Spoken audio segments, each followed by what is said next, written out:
Well, hello everyone, Chris here, and we are opening up this log splitter. So my beautiful wife will be able to split logs on her own. And that's why we left the city, because we can just ride down the trail and go to the post office and get a chicken and shoot birds. Get a bush chicken. It's like this is our grocery store.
French toast for the hunter. Hunter-gatherer. Yeah. With extra egg all over it. But the bacon's you're gonna have to wait for the bacon. The good stuff.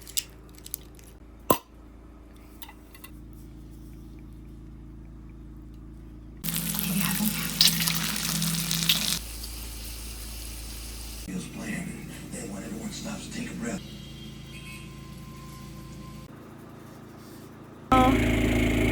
It is a balmy 4 degrees, feeling like 0. But the snow that was here is gone. And after patiently waiting for our Ecoflow Delta Pro number 2 to be returned, because we had to send it back for a second time because of that 214 error code, we finally got the delivery notification. So we are going to load up and head over to our postal outlet, which is how we get our mail. Ended up with another flat tire. We're not sure what's going on, but Chris thinks it's the weather. I don't know if I believe that. I'm a little worried that maybe something's wrong with the tire because we've been filling it up every single day. Had to run the generator again this morning because of the batteries. They weren't as low as they were in the other mornings, but we did manage to cook our very first breakfast on the wood stove, which was really great. And Chris enjoyed some French toast and bacon. Got the chainsaw in tow. And of course, he's sporting the orange because every excursion turns into a bird hunt. So far, he's gotten, I think, 8 or close to 10 birds this season. No cranes. We're waiting on the cranes, sandhill cranes. Apparently a sirloin of the sky, but this is our little gas station. That's pretty good. This is the gauge. Well, here, you do. I'm gonna build it. But how do I...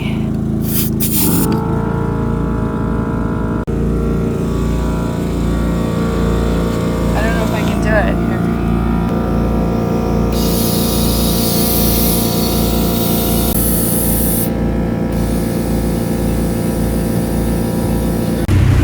So for those of you who are new to our channel, I'm Kelly. And I'm Chris. And we used to live down big city of Toronto.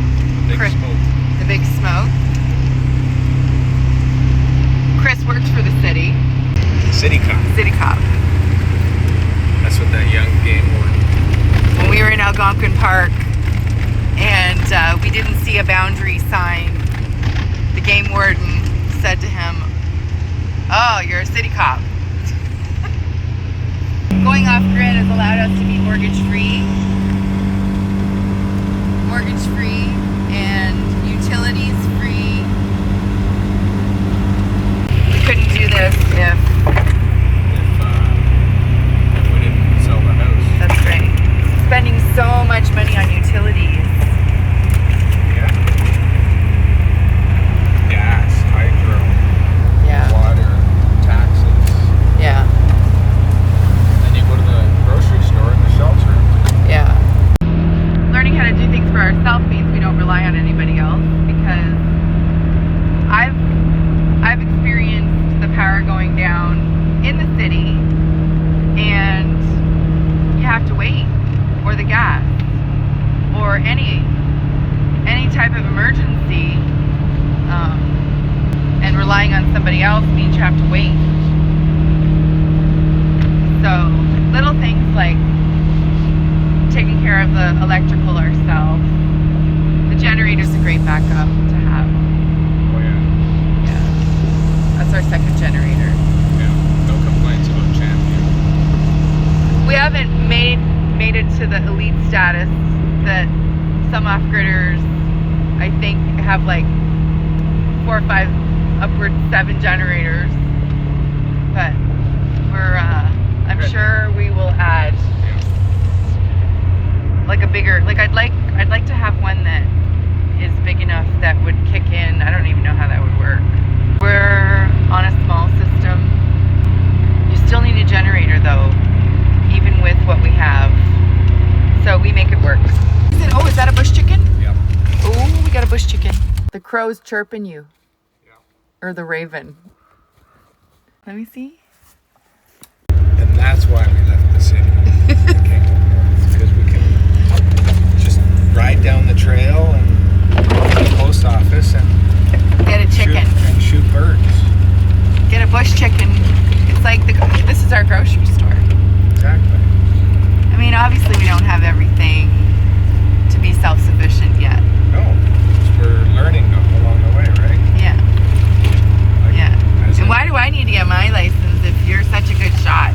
Because what if I break my arm or something? Oh, don't say that. And you gotta feed us I do feed us. I cook. I do the cooking. during the zombie apocalypse. I don't even know when they decommissioned it, but that's super steep. This was built right up for an old train. Pick it up. It's really heavy. I can't pick it up. You're not getting it. No, you're right. Smile. Oh. I'm a sharpshooter when they stand still. Yeah.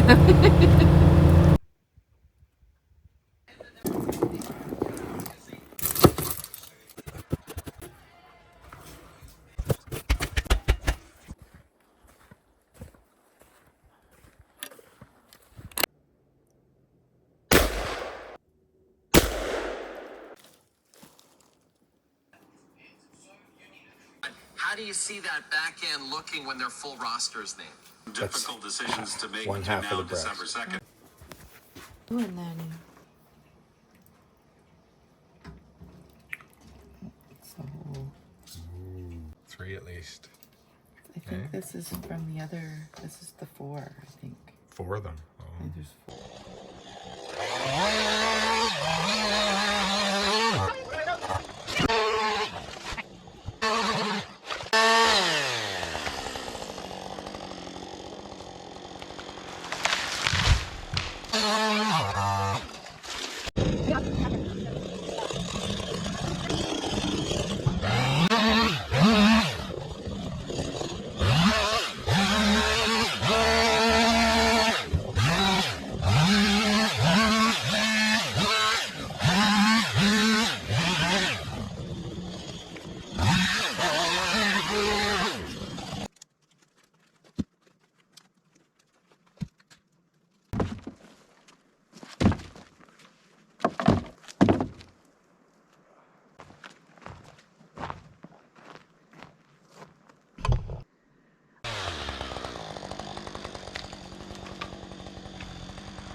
The skinny ones don't go where you want them.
Because I can't chop wood, we have taken the plunge on a, that's a 9-ton. I thought it was like a 20, I thought it was a bigger ton. But this is the one, right? This is the one that was on sale.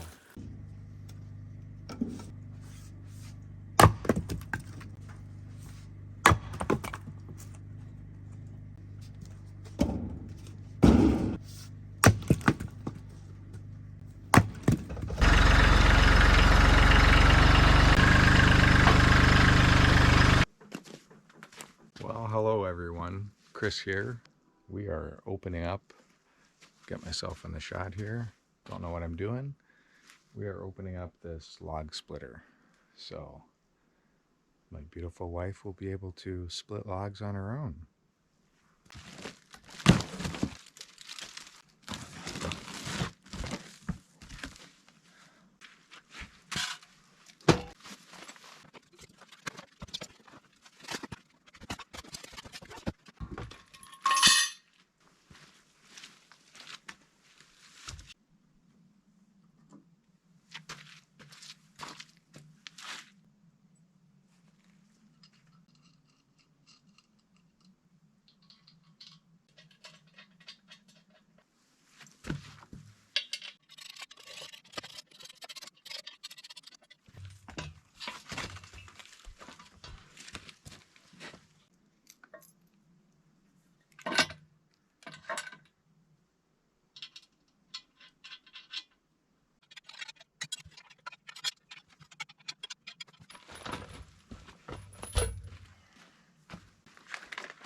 Here we go, first log.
That's the edge of the ridge there, right?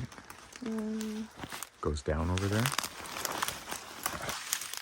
So I think it was over by where we planted the walnut tree. Maybe that's the one that's over there. You see that one?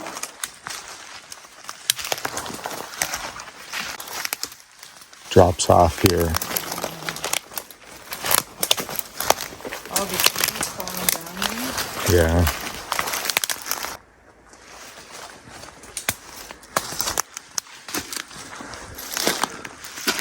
Here we are out here on our property.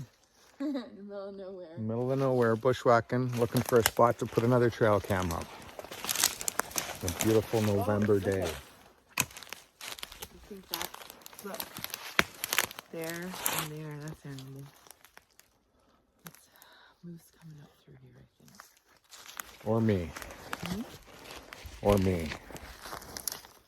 No, but we didn't come in this way, we came in that way. I'm pretty sure I came in this way.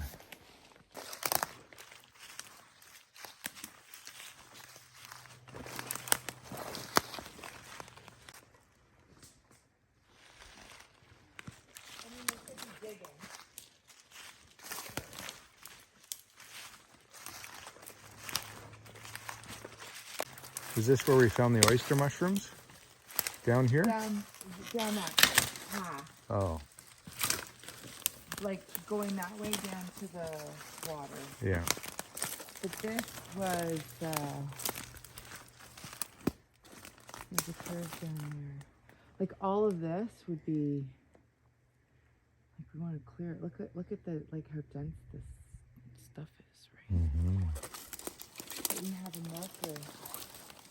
But we're still missing another marker down here, I think. On the east side?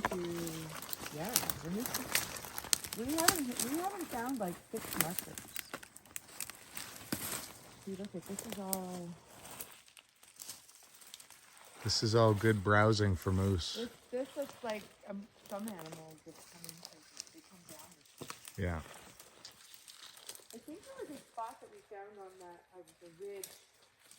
Look, this is beaver. Fresh? I wouldn't say it's fresh, but this is beaver action all through here. We have this up on another ridge. All of the beaver. Well, the water's right there. Yeah, so. this is pretty. This spot here is pretty sweet. Oh, there's an animal here. Yeah, I think we've done this one, and that ridge there, there's a bunch of beavers. We came back up this way. Oh yeah, you know what? When we went down the other way, and then we came up this way. Yeah, that birch right there would be a good spot for a trail cam. Yeah. Right there, pointing at that trail. So we didn't have another. Not with us, no. This is.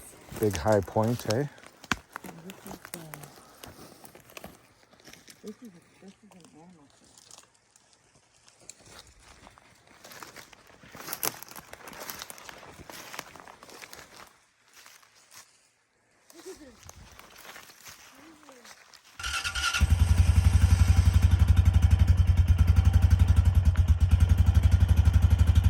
You got it. She's delicate. You got to finesse her. Well, I put it in the second gear. We got to get that tightened on the I know. bottom there. Yeah. This is all wet. I got to get Steve up here.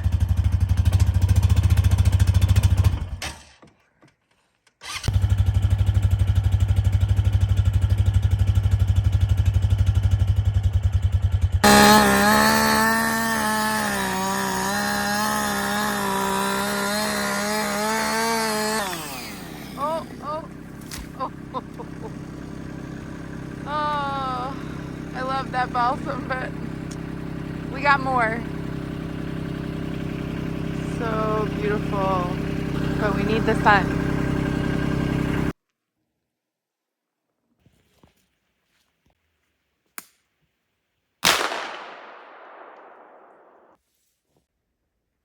Beautiful. Thank you, birdie. Thank you, bird.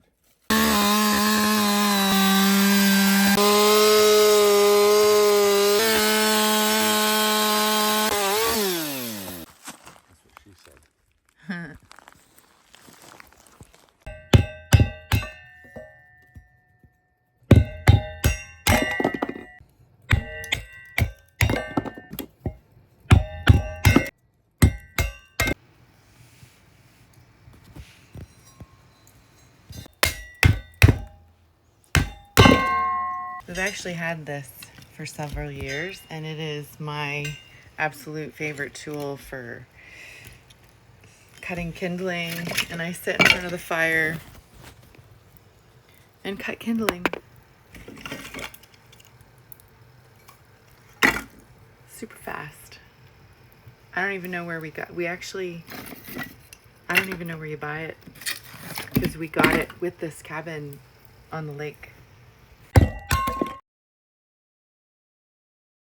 We have more trees to come down that block our sunshine, so it's been raining all day. After a forest walk hunt, we keep having to charge the solar panels with the generator. That's just not going to work.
Here.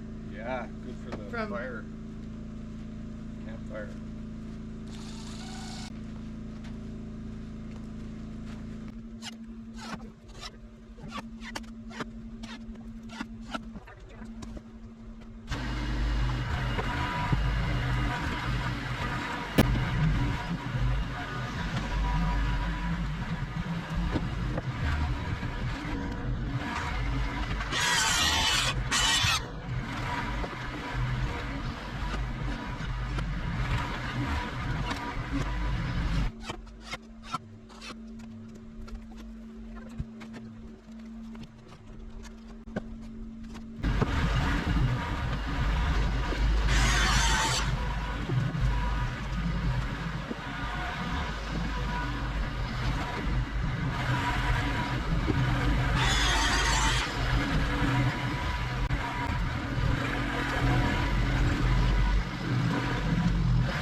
Pardon?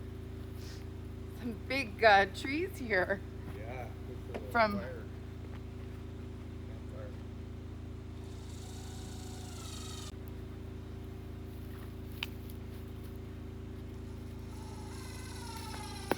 there's some really good compost mixed in with some of this from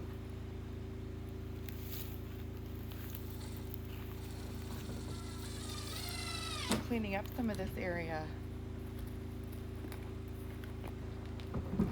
Oh, this is that spot where that huge tree we took down, the one with the massive root.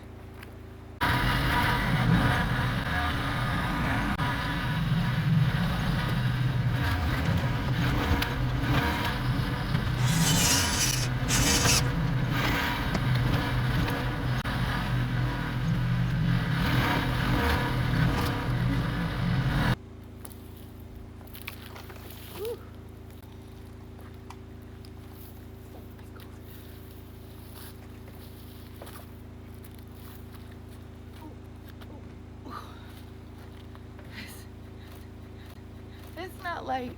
What's that? This is not light. Looks good, eh?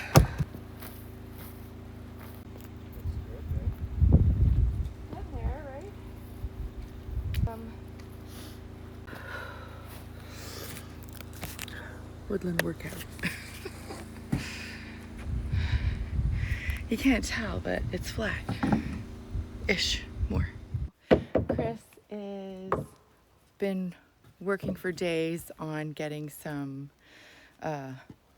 winter weatherproofing on the bottom of the trailer with 2x4s and what is that, OBS, and some old foil, some old double foil insulation that we had when we had this at the lake. We just duct taped it around the bottom at the end of October because the wind was wicked, and it did help some 45-foot 12 wide cabin that we hauled up here. If you're new to the channel, welcome, and if you've been here for a little bit, thanks for following our journey. We bought this property several years ago on a whim when we snowshoed the 1.5 kilometers in, and we didn't even I don't even think we made it to the corner of the property because we weren't really sure where we were. But as soon as we walked in, we fell in love. We camped for the first year, slept in a tent right through till November when we were up here. We even made a little makeshift 10 by 12 cabin with a teeny wood stove in it, which was a lot of fun. The bugs were really bad when we first got here, but that didn't stop us. We were going to sell this, and then we decided to haul it up, and we have leftover foil foam board, double-sided foil foam board that we had from the last time we tried to insulate the bottom. And Chris has taken some of our leftover 2x4s and some OBS wood, and he's made panels and inserted the foam in there and sealed it all up. Right now we just have them propped up. This is all temporary so that we can get through the winter. What we'd like to do is build out.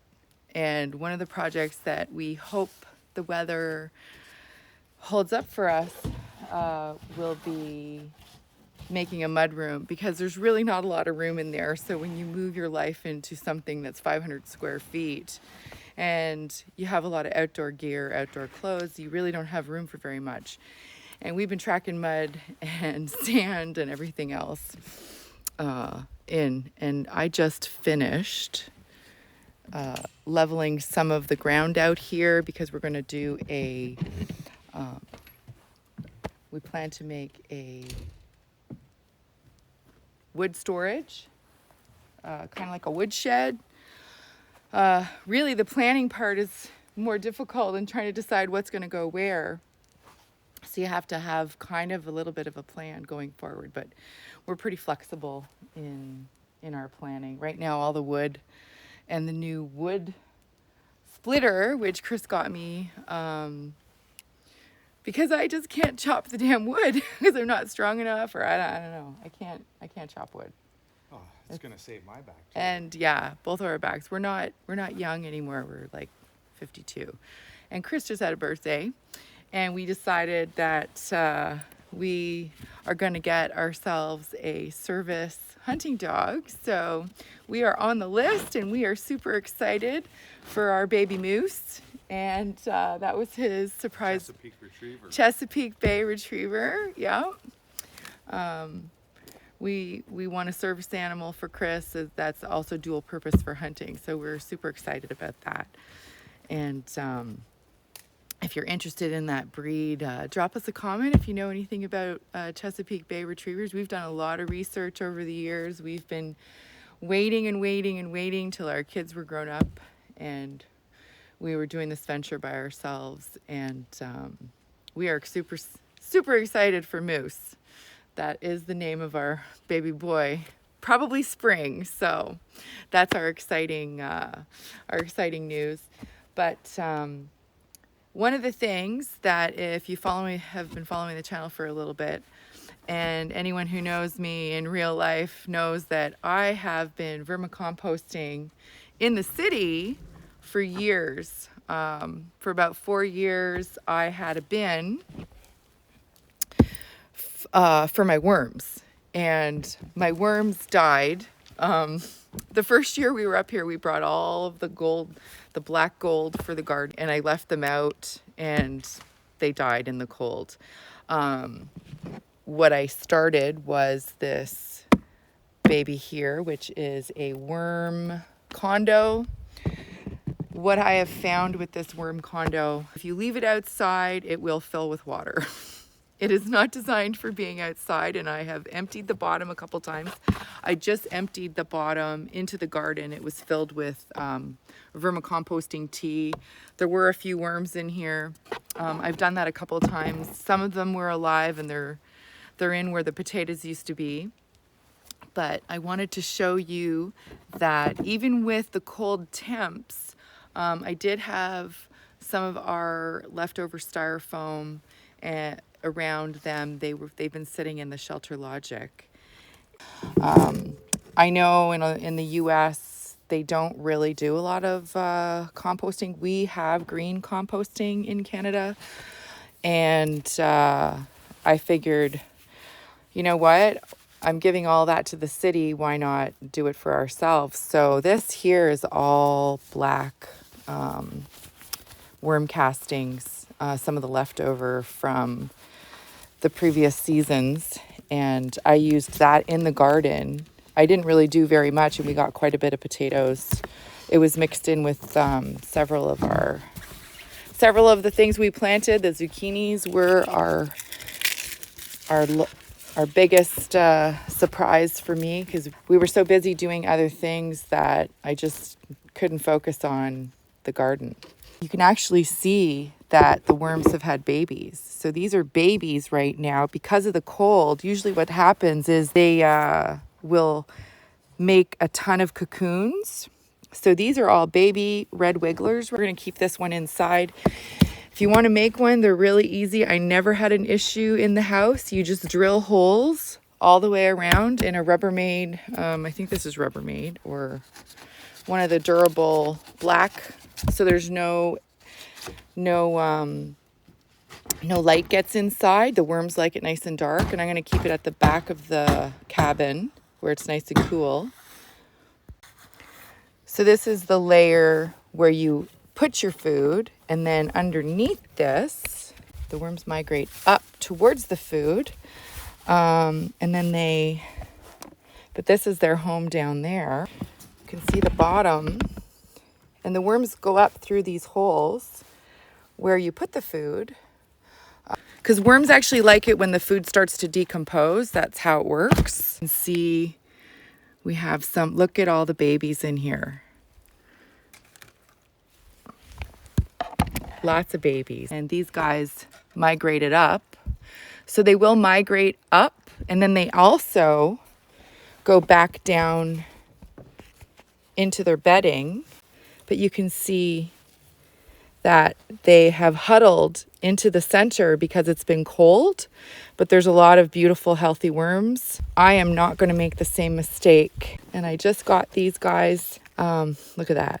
That is a mango nut, and the worms are actually on the inside eating the mango nut, which is amazing.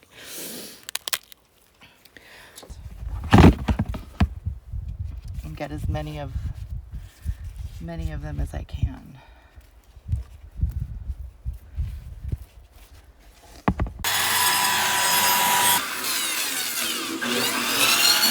Oh yeah, this is the foil board here.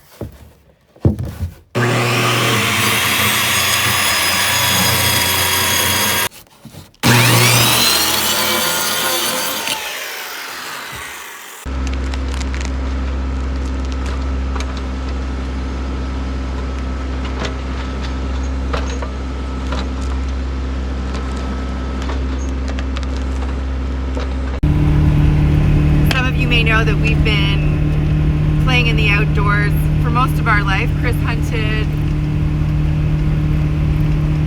25 years. 25? More than 25 years. 30 maybe. You were hunting with your dad when you were how young?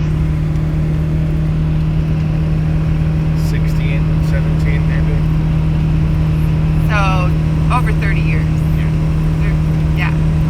35 years. And you used to hunt in the French River area? Yeah, Pepper River, French River. Do you remember what that WMU is? 26, I want to say. 26? 46. 46. And you've gotten how many moose? Me personally, I shot 2 calves. 2 calves. And a bear, right? I didn't shoot a bear. I thought you shot a bear. No. Oh. I don't have my hunting license. We need to get me on that. I gotta get, not the hunting license, but you're just close to the edge there.